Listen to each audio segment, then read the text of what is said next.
Bismillahirrahmanirrahim. Assalamualaikum warahmatullahi wabarakatuh.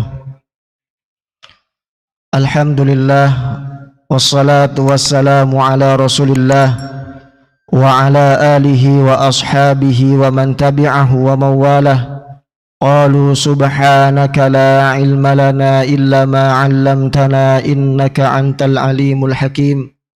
Rabbi shrah li sadri wa yassir li amri wahlul 'uqdatam min lisani yafqahu qawli wa saddid lisani bijahi sayyidina Muhammadin sallallahu alaihi wasallam wa nawwir qalbi wa basari bihaqqi sayyidina Muhammadin sallallahu alaihi wasallam. Dusturukum ya ahlad darak wa ya ahlal batin wa ya ahlan naubati wa ya ahlan nur. Dusturukum ya ahlad darak wa ya ahlal batin wa ya ahlan naubati wa ya ahlan nur. Dusturukum ya ahlad darak wa ya ahlal batin wa ya ahlan naubati wa ya ahlan nur. Allahumma aftah alaina futuhal arifina bihikmatik wanshur alaina rahmatak wa dhakirna ma nasina ya dhal jalali wal ikram birahmatika ya arhamar rahimin. Puji syukur kehadirat Allah subhanahu wa ta'ala. Salawat bertakaikan salam mari sama-sama kita haturkan kepada junjungan kita Nabi besar Muhammad sallallahu alaihi wasallam, yang sama-sama kami hormati, kami muliakan segenap pengurus Masjid Fathullah, begitu pula para asatidz wal asatidzah, tokoh masyarakat, tokoh agama yang tidak kami sebutkan namanya satu persatu, namun tidak mengurangi rasa hormat dan ta'zim kami.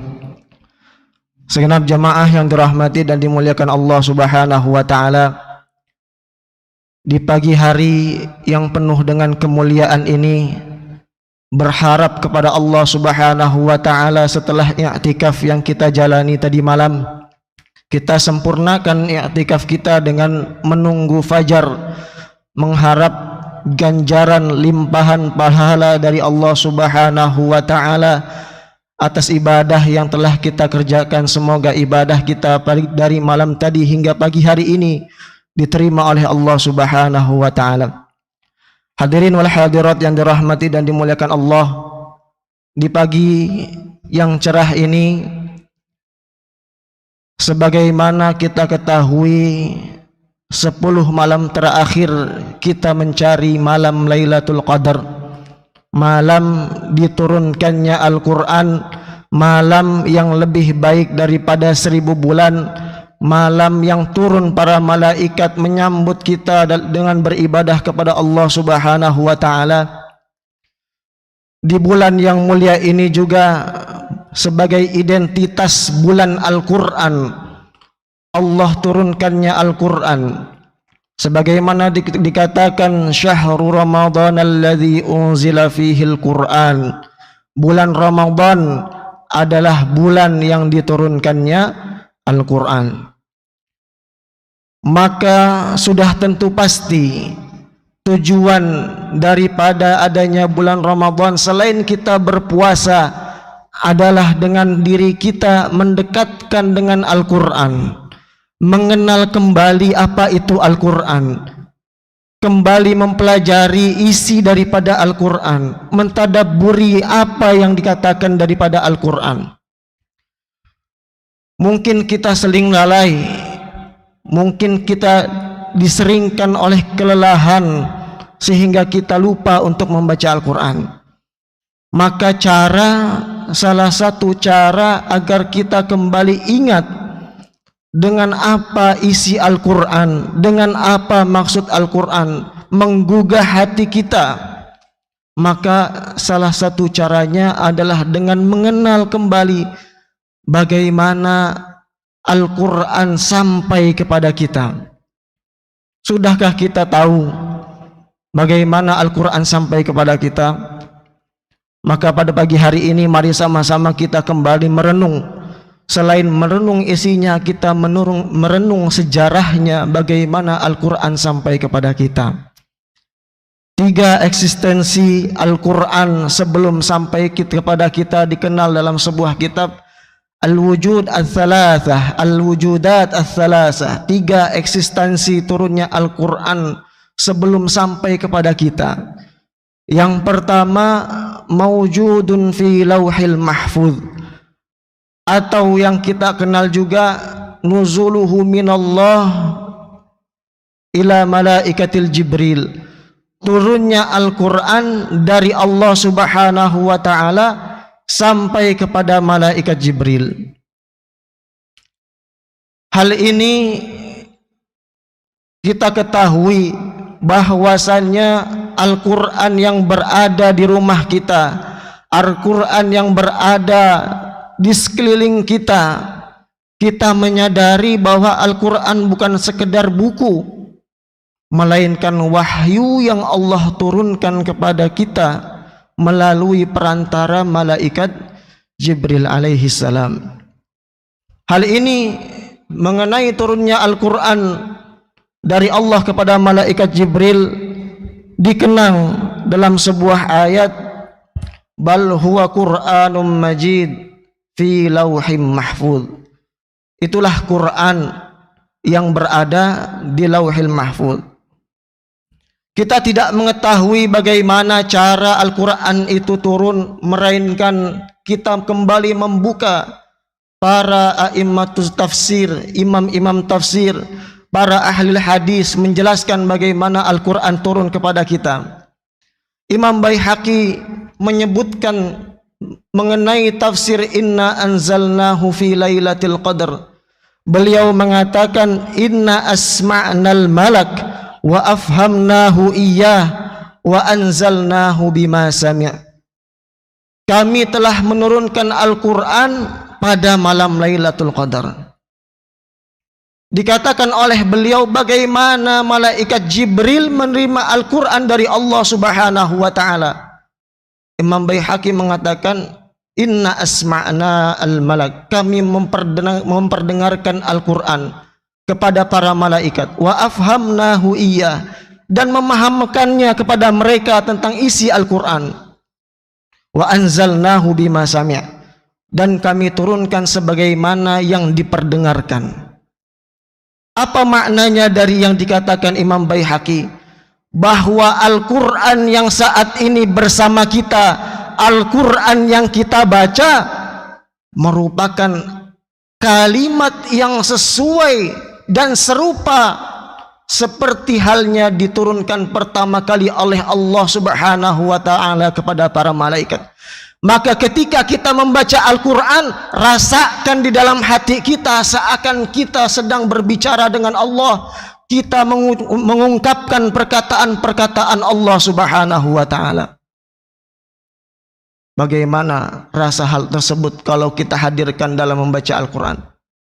Bukan lagi rasa lelah, bukan lagi rasa kantuk yang kita alami ketika kita membaca Al-Quran, ketika kita sudah menyadari bahwa Al-Quran yang kita baca merupakan firman Allah Subhanahu wa ta'ala. Maka para malaikat, para ulama mengatakan kalamun qadimun la yumallu sama'uhu, kalam yang qadim yang tidak akan pernah kita lelah, kita jenuh membacanya. Imam Al-Jazari mengatakan dalam kitabnya li'annahu bihil Qur'anu anzala wa hakadha minhu ilaina wasala. Begitulah Al-Quran diturunkan sampai kepada kita. Maka seyogianya kita sebagai orang yang beriman, ketika kita membaca Al-Quran, hadirkan di dalam hati kita perasaan kita membaca firman Allah Subhanahu wa ta'ala, sebaik-baiknya perkataan yang ada di muka bumi ini. Tidak sampai situ, kaifiyah, cara bagaimana malaikat Jibril menerima Al-Quran disebutkan dalam sebuah hadis yang diriwayatkan oleh Imam At-Tabrani. Diriwayatkan anin Nawas ibni Sam'an, dari Nawas bin Sam'an, idza takallamallahu bil wahyi akhadhatis sama'u rajfatan syadidah. Bagaimana para malaikat menerima Al-Quran dari Allah Subhanahu wa ta'ala? Di dalam hadis dikatakan ketika Allah Subhanahu wa ta'ala mengucapkan wahyu, langit bergetar. Begitu sangat bergetarnya langit. Karena apa? Khaufan minallahi subhanahu wa ta'ala. Takut kepada Allah subhanahu wa ta'ala. Takut atas keagungan Allah subhanahu wa ta'ala. Kemudian faidza sami'a bidzalika ahlus sama. Ketika mendengar, diperdengarkan Al-Quran kepada ahli penduduk langit, sa'iku kharru lahu sujjada. Bergetar penduduk langit, bersujud takut atas keagungan Allah subhanahu wa ta'ala. Fa awwalu man rafa'a ra'sahu Jibril alaihi salam. Maka yang pertama kali mengangkat kepalanya adalah Jibril alaihi salam. Jika Al-Quran dibacakan oleh penduduk langit bergetar, takut atas keagungan Allah subhanahu wa ta'ala, bagaimana keadaan kita umatnya Nabi besar Muhammad yang Allah karuniakan Quran? Sudahkah kita merasakan keagungan Al-Quran di dalam hati kita ketika kita membaca Al-Quran? Maka mempelajari sejarah turunnya Al-Quran menumbuhkan di dalam hati kita rasa bahwa jikalau malaikat penduduk langit bergetar, bagaimana keadaan kita? Mari sama-sama kita bermuhasabah. Bagaimana sampai saat ini di penghujung Ramadan ini keadaan kita bersama Al-Quran? Hadirin wal hadirat yang dirahmati dan dimuliakan Allah. Eksistensi turunnya Al-Quran yang kedua, fase turunnya Al-Quran yang kedua, maujudun fi baitil izzah. Al-Quran ada di langit dunia atau yang disebut dengan Baitul Izzah. Diturunkannya Al-Quran melalui malaikat Jibril sampai ke langit dunia secara utuh. Dan inilah yang kita kenal dengan ayat inna anzalnahu fi lailatul qadr. Maka Lailatul Qadar merupakan turunnya Al-Quran, peristiwa turunnya Al-Quran dari malaikat Jibril sampai ke langit dunia. Fase yang kedua, yang inilah yang Allah karuniakan kepada kita di malam 10 terakhir. Dengan turunnya Al-Quran, Allah jadikan malam-malam yang paling mulia, bulan-bulan yang paling mulia, bulan yang diturunkannya Al-Quran menjadi bulan yang paling mulia, Nabi yang diturunkannya Al-Quran menjadi Nabi yang paling mulia. Kita yang diturunkan, umatnya yang diturunkan Al-Quran, menerima Al-Quran, menjadi umat yang mulia. Sudahkah kita merasa dimuliakan dengan Al-Quran? Fase yang ketiga, fase turunnya Al-Quran dari langit dunia sampai kepada Nabi besar Muhammad sallallahu alaihi wasallam. Hal ini dikenang dalam sebuah ayat, wa ma anzalna ala abdina yaumal furqan yaumal taqal jam'an. Kita mungkin sering bertanya-tanya Bapak Ibu sekalian, kalau kemarin tanggal 17 Ramadan dikenal dengan nuzulul Quran, turunnya Al-Quran, kita mungkin bertanya, berarti malam Lailatul Qadar itu tanggal 17 dong. Karena turunnya Al-Quran, peringatan turunnya Al-Quran pada tanggal 17 Ramadan. Ini tidak ada kontradiksi jika kita memahami 3 tahapan turunnya Al-Quran. Pada tanggal 17 Ramadan dikenang dalam ayat Allah Subhanahu wa taala, wa ma anzalna ala abdina yaumal furqan yaumal taqal jam'an. Dan sesungguhnya kami telah turunkan Al-Quran pada hamba kami Muhammad hari bertemunya 2 pasukan, yaitu perang Badar. Para ulama sejarah mengatakan perang Badar terjadi pada tanggal 17 Ramadan. Maka Lailatul Qadar, jika kita telah mengetahuinya turunnya Al-Quran dari malaikat Jibril ke langit dunia, maka tanggal 17 merupakan turunnya pertama kali Al-Quran dari langit dunia kepada Nabi besar Muhammad sallallahu alaihi wasallam. Turunnya Al-Quran pertama kali di bumi sebagaimana kita hafal hadisnya dalam hadis pertama kali wahyu turun, ya Muhammad iqra, wahai Muhammad bacalah. Ya Jibril, ma ana biqari, saya tidak bisa membaca. 3 kali diulang, ma ana biqari, ma ana biqari. Kemudian turunlah ayat iqra bismi rabbikal ladzi khalaq. Maka dari 3 fasenya ini kita mengetahui berangsur-angsur turunnya Al-Quran.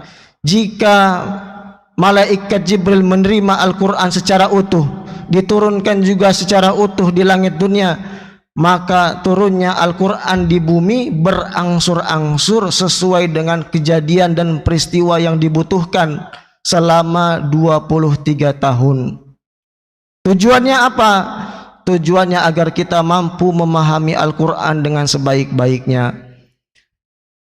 Di penghujung kajian kita pada pagi hari ini, kita perlu mengetahui bagaimana Nabi SAW menerima wahyu, mendapat wahyu Al-Quran dari malaikat Jibril. 3 sifat yang disertai dan dijelaskan.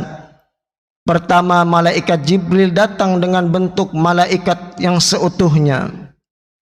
Yang kedua, datang malaikat Jibril dengan bentuk seorang sahabat yang bernama Dihyah Al-Kalbi. Kenapa kok sahabat Dihyah Al-Kalbi yang dirupai oleh malaikat Jibril? Karena Dihyah Al-Kalbi merupakan seorang sahabat yang tugasnya mengantar surat dari Arab keluar Arab. Dikenal dengan wajah yang begitu indah, badan yang begitu bagus. Maka ini bentuk kemuliaan yang Allah berikan kepada Al-Quran. Ketika Al-Quran diturunkan, harus diturunkan dalam keadaan yang paling baik, oleh orang yang paling mulia, oleh makhluk yang paling mulia. Dan yang ketiga, datang Al-Quran kepada Nabi besar Muhammad dalam bentuk gemerincing lonceng. Wahuwa asyaqqu indi, kata Nabi SAW. Pada bentuk yang ketiga ini merupakan bentuk yang paling berat dirasakan oleh Nabi SAW dalam menerima wahyu. Lonceng, dentuman lonceng yang datang itu merupakan frekuensi turunnya wahyu yang begitu keras, sehingga yang terdengar oleh Nabi SAW hanyalah bentuk lonceng, suara lonceng.